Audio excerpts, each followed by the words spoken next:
Hello friends, solar tech insider में आपका स्वागत है। मैं विशाल आनंद आपको बताने वाला हूं कि सोलर चार्ज कंट्रोलर लगाते वक्त किन किन बातों को ध्यान में रखना है। तो इसको हम लोग स्टेप बाय स्टेप समझते हैं।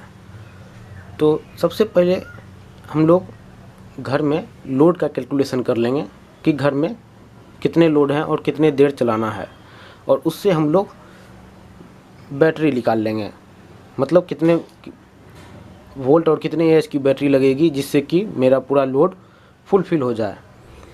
उसके बाद बैटरी का जब आपका कैलकुलेशन निकल जाएगा तो बैटरी के बाद हम लोग सोलर चार्ज कंट्रोलर का सिलेक्शन करेंगे कि कितने वोल्ट और एम्पियर का सोलर चार्ज कंट्रोलर लगाएं कि जो कि हमारे बैटरी को चार्ज कर सके और इस बैटरी को सपोर्ट भी करता हो।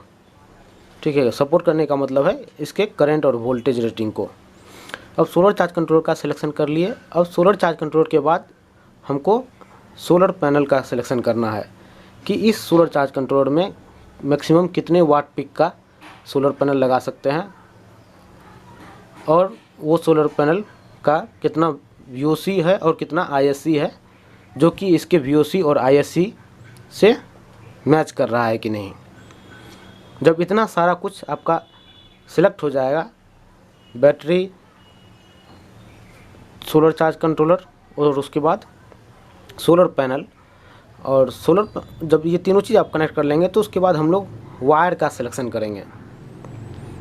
ठीक है फ्रेंड, वायर कितने mm का लगेगा जिससे कि मेरा करंट का फ्लो सही से हो सके। अब वायर का भी सिलेक्शन हो गया। तो वायर में सिलेक्शन के बाद हमको देखना है कि आपने जो सोलर पैनल इंस्टॉल किया है, सोलर पैनल से आपके सोलर चार्ज कंट्रोलर के बीच वायर जो है जितना कम से कम लग सके, क्योंकि ये लो वोल्टेज DC पे काम करता है, जिसके कारण आपका वोल्टेज ड्रॉप काफ़ी तेज़ी से होता है वायर के लेंथ बढ़ने से। ठीक है फ्रेंड, तो वायर बढ़ने के कारण आपका वोल्टेज ड्रॉप काफ़ी तेज़ी से हो जाता है। तो इसलिए हम सोलर पैनल से जो सोलर चार्ज कंट्रोलर के बीच वायर का डिस्टेंस रखेंगे वो 10 मीटर से कम ही होना चाहिए। 10 मीटर के बाद आपका वोल्टेज ड्रॉप बहुत तेज़ी से होने लगता है। तो ये जो आपका सोलर के लिए जो वायर गया है, ये सोलर पैनल हमने जैसे यहाँ पे इंस्टॉल किया है, छोटा सा सोलर पैनल, तो इससे जो वायर आके यहाँ तक गया है, इसकी डिस्टेंस जो है आपको कोशिश करना है कि 10 मीटर के अंदर ही हो। उसके बाद दूसरा वायर जो हम लगाएंगे सोलर चार्ज कंट्रोलर से बैटरी के बीच, ये भी आपको मैक्सिमम 1 से 1.5 मीटर ही होना चाहिए। इससे ज़्यादा का करते हैं तो इसमें भी काफ़ी ज़्यादा लॉस होने लगता है। ठीक है फ्रेंड, अब सब वायर को हम लोग सिलेक्ट कर लिए, और लोड के साइड में भी आपको कोशिश करना है कि चार्ज कंट्रोलर से जो लोड है काफ़ी कम दूरी पे ही हो, और प्योर DC केबल आजकल मार्केट में मिलता है सोलर केबल के नाम से, आप कोशिश कीजिए सोलर केबल का यूज़ करने का।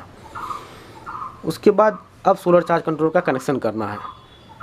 तो इसको हम लोग प्रॉपरली देखते हैं कि किसको कैसे कैसे कनेक्ट करना है। अभी तो सब कुछ इसमें सिस्टम आपका कम्प्लीटली रन कर रहा है, तो उसके बाद आपको मैं एक एक करके मैं दिखाता हूँ सारा कनेक्शन हटा के कि क्या है सीक्वेंस इसको कनेक्ट करने का। तो अभी सारा लोड मैं इससे हटा दूंगा।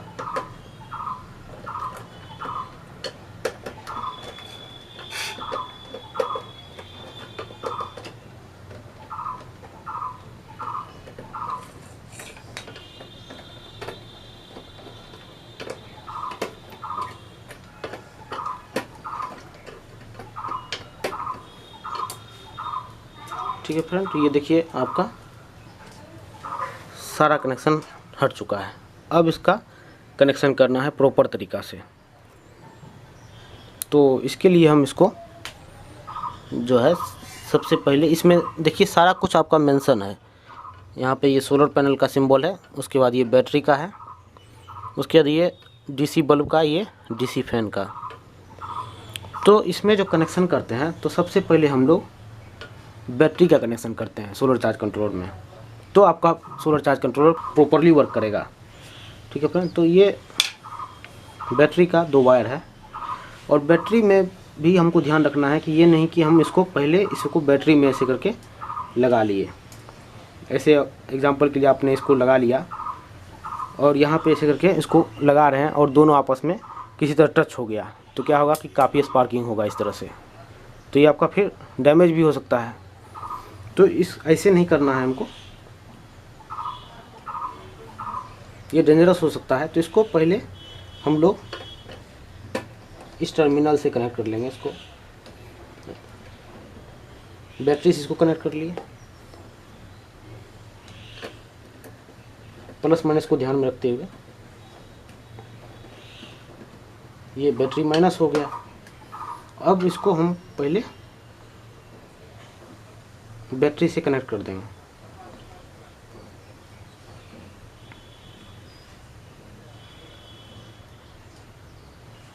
और उसके बाद देख लेंगे कि सोलर चार्ज कंट्रोल मेरा ऑन हुआ या नहीं। तो ये देखिए अभी तीनों लाइट ब्लिंक कर रहा है, उसके बाद थोड़ी देर में ये अस्थिर हो जाएगा। तो ये अभी रेड लाइट यहाँ जल रहा है, इसका मतलब बैटरी अभी डिस्चार्ज हो चुका है। ठीक है फ्रेंड, अब इसके बाद जो कनेक्शन करना है हमको सोलर पैनल का करना है, प्लस माइनस को ध्यान में रखते हुए। तो इसमें ये जो पूरा रेड है ये प्लस है और इसमें जो ब्लैक लाइन है ये माइनस वाला है।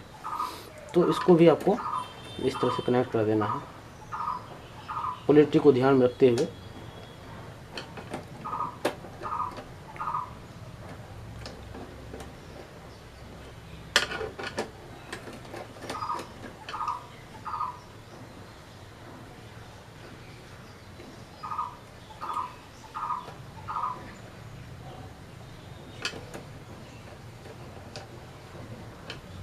ठीक है, प्लस माइनस देखिए इसका भी कनेक्ट हो गया है। अब देखिए इसमें सोलर वाला इंडिकेटर जल रहा है या नहीं।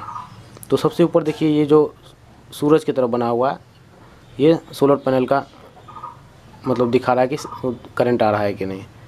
तो इसका मतलब ये कनेक्शन यहाँ पे प्रॉपर हो चुका है। तो इसमें सीक्वेंस आपको यही करना है, सबसे पहले बैटरी को सोलर चार्ज कंट्रोलर से, उसके बाद सोलर पैनल को सोलर चार्ज कंट्रोलर से जोड़ना है। अब इसके बाद हमको इससे डीसी लोड को जोड़ना है। डीसी लोड में भी ध्यान रखना है कि डीसी लोड भी 12 वोल्ट 24 वोल्ट अलग अलग टाइप का आता है। तो आपका चार्ज कंट्रोलर कितने वोल्ट का है उसके अनुसार आपको डीसी लोड कनेक्ट करना है।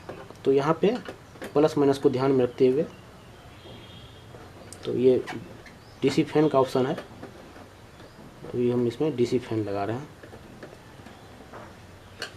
तो देखिए ये डीसी फैन चलने लगा।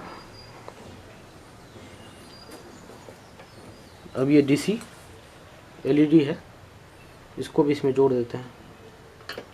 इसके बाद इसमें आप इसको कट करके स्विच भी लगा सकते हैं। ये तो सिर्फ मैं डिमोन्स्ट्रेशन के लिए आपको दिखा रहा हूँ।